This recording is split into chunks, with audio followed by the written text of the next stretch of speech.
Well, hello, and welcome to another episode of the Covenant Eyes podcast. I'm Rob Stoddard. I'm one of your co-hosts today.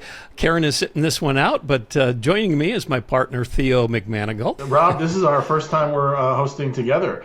It is. Rob and I are the co-church outreach specialists. We work really well together. We enjoy working together. It's just the first time that the Covenant Eyes podcast community is going to see us hosting together. So, Rob, That's my friend and my coworker, it's an honor to be hosting alongside you today. Yeah, absolutely. Good to join you. But we have a wonderful guest today. I'm excited about today's guest. Just a wonderful ministry, wonderful Christian approach to helping families and kids. So Bill Brady is our guest today. He's the co-founder and CEO of Troomi Phone, if you're familiar with that. Bill, welcome to the Covenant Eyes podcast. Hey, thank you, and great to be with you guys, especially on the first time that you're together. This is an auspicious day. Great to be with you. Absolutely. Well, good. Well, Bill, to start us out, would you just kind of share a little bit about your background, your journey to, what led you to create Troomi, and give us some background. Yeah, absolutely. It actually goes back a lot of years in that I've always been really keyed into technology, both as a tool and as something to be intentional with. I'll put it that way. And I think of all the way back in my undergraduate studies, read a book by a guy named Neil Postman who wrote a book called Technopoly. And it was kind of this warning about the potential effects of technology on the human experience. And for me, yeah, it's absolutely been the question of how does technology affect our human relationships. Even bigger than that is how does technology affect our spiritual relationships, and in our relationship with God. And when my wife and I got married, we came from similar backgrounds and schools of thought and just decided to be very intentional about the way we introduce technology in our home. And this is before smartphones and it's before social media. But we have 5 phenomenal kids. And as we were going through the process of raising them, all of this technology started and just kind of realized we've got to be doing this better than society has been doing it. And one thing led to another, and we started Troomi about 5 years ago. That's fantastic, Bill. Thank you for sharing your story with us. So tell us a bit, how does Troomi Phone align with the mission of helping individuals and families navigate the digital world with integrity? Yeah, I actually really like the way that you say integrity there. And Troomi helps families introduce technology with guardrails to match their family values. So, if you're a family that says, hey, I don't want my kids using the internet, you don't have to have the internet at all on a Troomi phone. If you're a family that says, hey, I want some internet, but I want a protected, safe internet experience, we can help with that. There are some lines that we just draw. No pornography, no predators, no bullies, no social media, because so many of the challenges that we see with kids and technology begin with social media. The obvious dangers of, the bullies and the predators and the inappropriate content, but also the less obvious dangers, and that's the stress, the anxiety, the depression that we're seeing. And again, that kind of, I'm not making time in my life for the things that are most important. Social media takes over so much of that too. So yeah, it's being able to introduce technology in a way that matches your family values. Yeah, I love that about your phone. I mean, the way parents and families can meet, how they want to and how they use technology, but yet at the same time keeping that social media out of there, which I agree with you is it's an important issue or important piece. Well, Every can you tell us parent in America is dealing with those questions. what to Absolutely. introduce, when to introduce it, how to introduce it. And yeah, those are the right questions to be asking. Yeah, yeah. If you could just dive in a little bit more about some of the features. Most of our listening audience is familiar with Covenant Eyes to some extent, and so they know kind of what we do. But can you give us just a little bit more background or detail of how that phone works? And if I could ask, if you add in, you have a feature as part of your offering called Trudy, which is a AI web-based chat feature for kids. Tell us about that too, if you would. Yeah, so there's a lot there, so I'll keep it pretty high level. I kind of divide it into two sections, if you will, if you want to compartmentalize it like that. On the first side, in the first half, we're concerned about safety and prevention. Let's keep kids out of the garbage. Give them the tools they need for school, church, listening to music, healthy hobbies, sports, whatever those things are. Give them what they need, but draw lines and say, in that process, we're going to protect you from people that shouldn't be reaching out to you or talking to you. We're going to protect you from pornography. We're going to protect you from, again, all those crazy influences that we see happening on social media.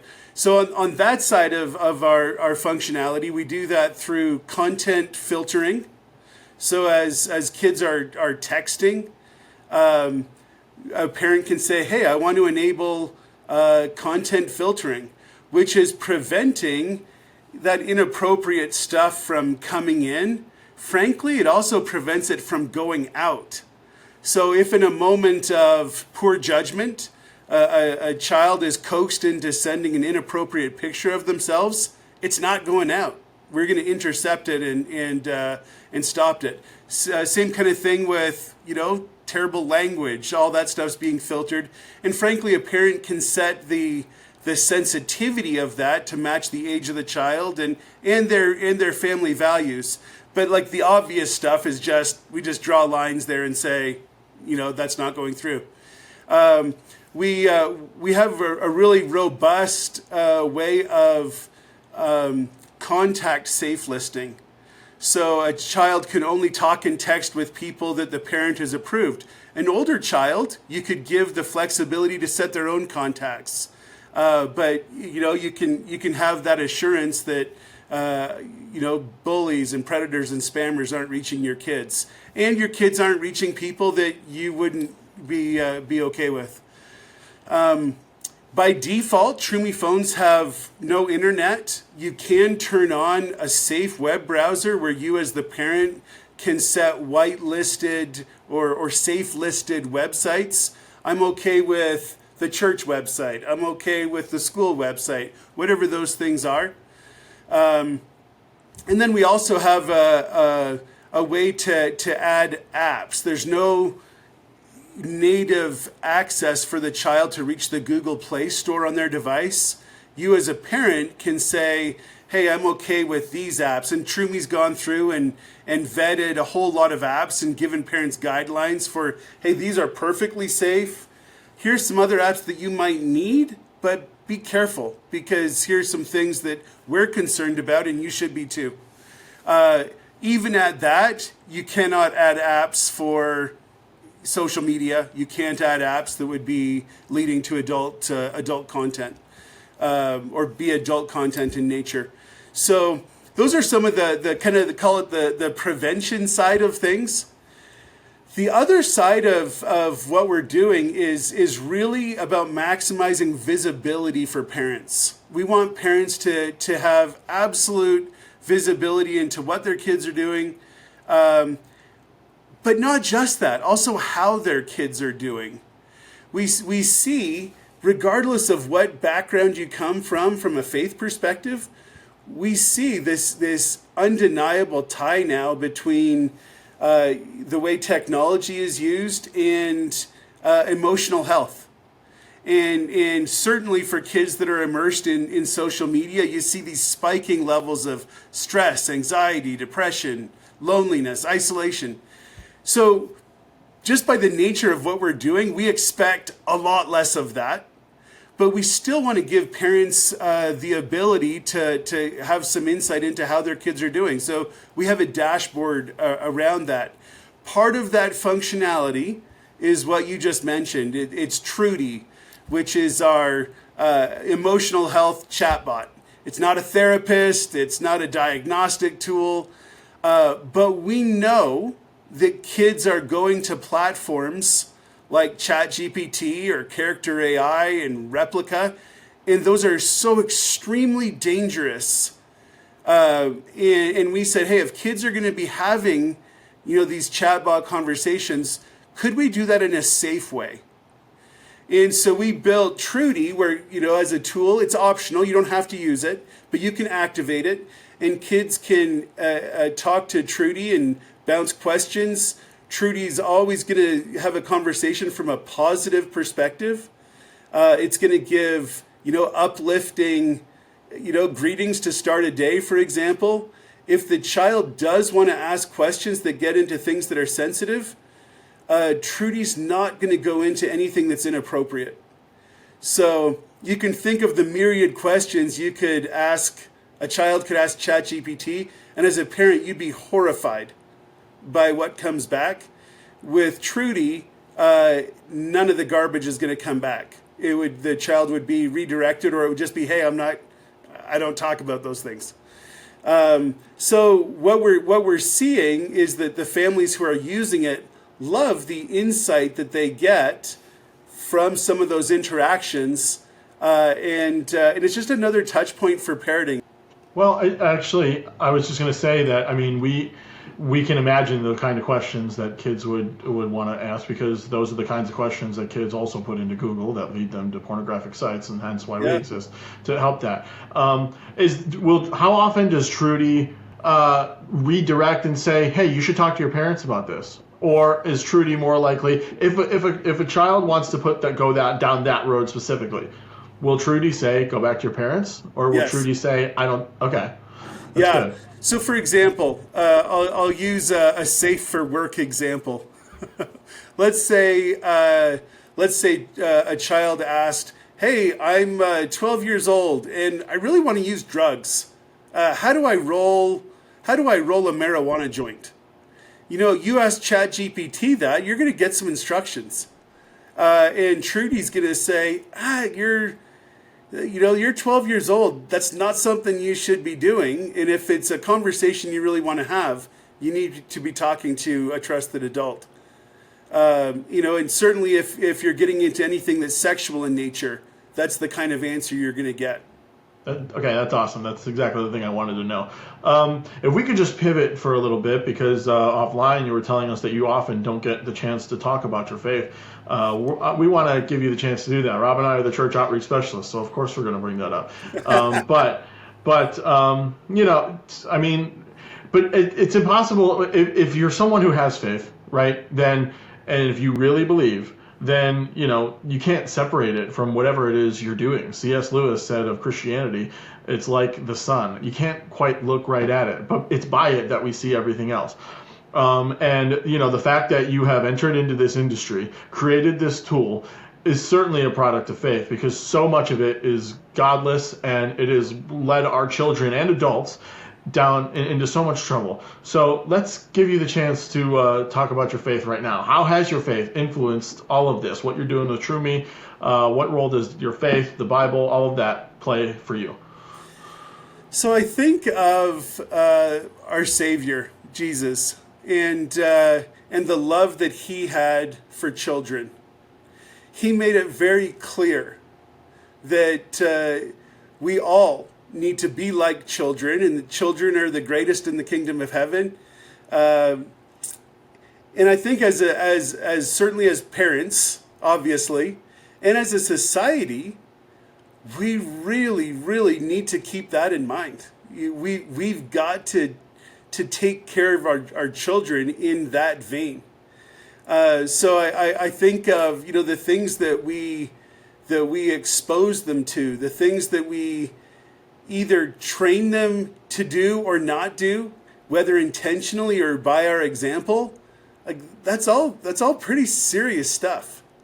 And when you get into kids and technology, yeah, as parents, we have an absolute responsibility to make sure we're doing our very best to keep kids focused on those things that are positive and admirable and praiseworthy and as Paul describes, things that are uplifting, things that are going to enlarge their spirits. And I don't care what faith background someone comes from.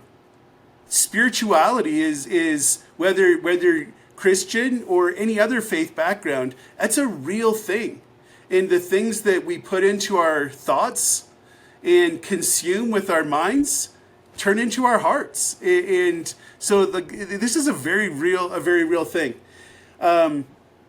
I believe that what we read in Proverbs, training up a child the way that he should go.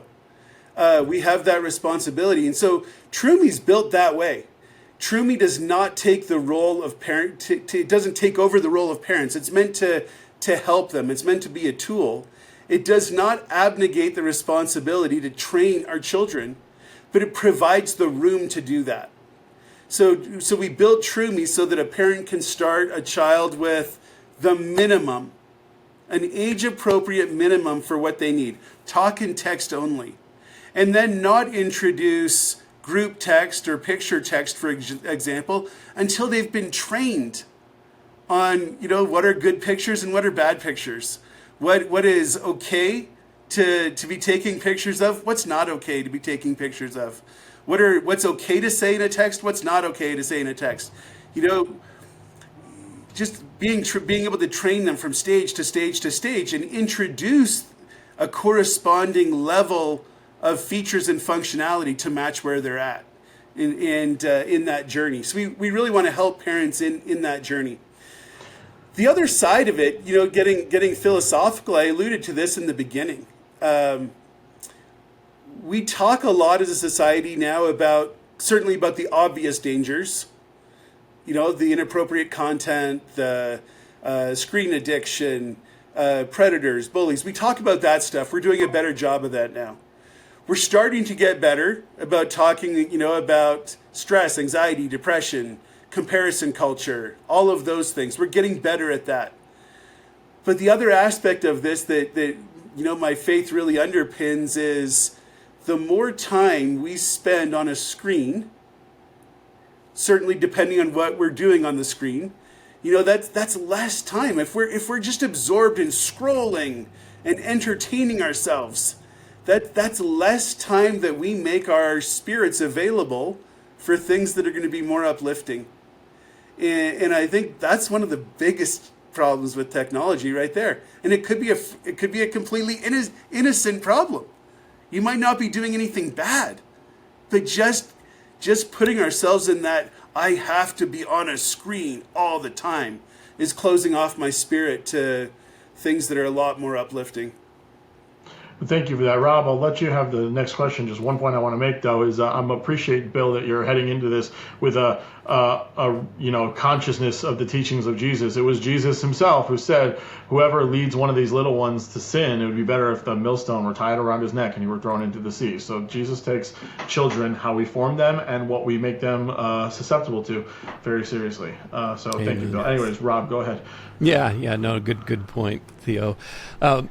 Bill, and I love the idea of the internet becoming basically an idol, that pulls us away from things that we should be doing. So, speaking of technology, you've mentioned in the beginning of our talk that you've always been very interested in technology and how we relate to that and how families use that. From a tech industry standpoint, where do you see things going? I mean, there's some good progress, and you mentioned there's more awareness of some of the issues. There's more pressure on some of these tech companies, things like Take It Down, which recently, was passed or brought up. So how do you think the tech industry is doing? Where are the trends? How are we doing in that battle? We've made progress, and the trends continue to be concerning. Both can be true. We've made progress, in that there is certainly a lot more awareness today than there was when I got into this space 5-6 years ago. There's certainly more awareness today of the things that we need to be concerned about. And we see more and more parents saying, you know what, I'm going to rethink this decision to start, smartphones, to start social media, whatever those things are. Parents are definitely being more conscientious and more deliberate and saying, you know what, I'm going to start with a safe solution like Troomi. And so we see that for sure. Big tech and everything that goes behind it does not stop. The headlines spell it out week after week after week after week.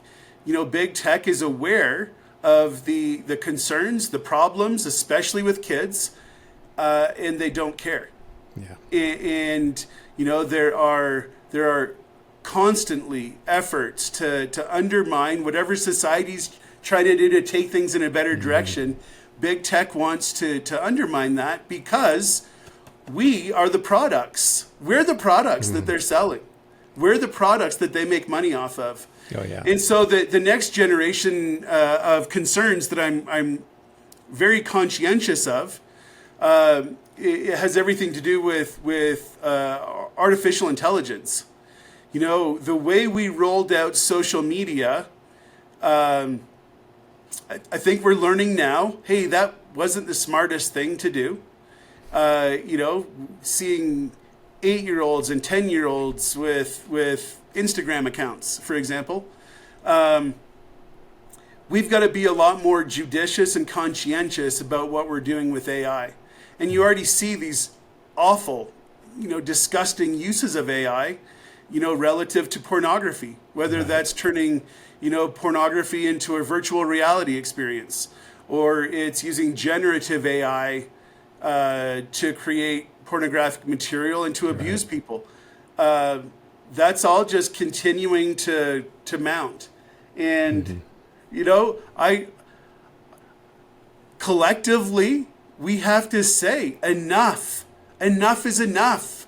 We're not going to do this anymore. And that voice needs to keep getting louder. Amen. Amen. I think we're running headlong into this AI without stopping to think if we should. So, yeah, absolutely good thoughts. So I wish we had more time to really dive in. There's so much to talk about here. We'll have to have you on again. But just to tie off, yes, we 100% agree that the church really needs to step up and talk about this issue because we're pretty much silent on it for the most part.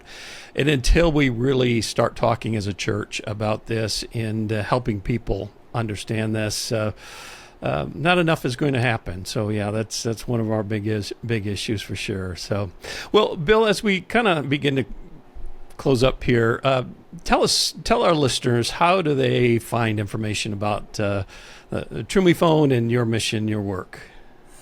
Yeah, the best place is our website, troomi.com, Troomi, and you can learn about our mission there. And that's where our products are sold, and it's all pretty straightforward. On top of the product side of things, we also try and put a lot of work into just providing resources to parents. As they're navigating all these digital challenges, they need to be informed, and we've put a lot of work into assembling some of that information through our own research and collecting others' research. So a great place to do that too. Well, Bill, thanks again for joining us here. We'll put the link in our show notes to your website and get that out. But wonderful company. Wish we had more time. Would love to have you back on again and talk with you a little bit more. But Bill, thanks for joining us today. Hey, thank you guys. Have a great day. You're right. And to our listeners, thanks again for listening. Please go ahead and share or like this, and look for the next episode of the Covenant Eyes podcast. That's it for today. Thanks. God bless and take care.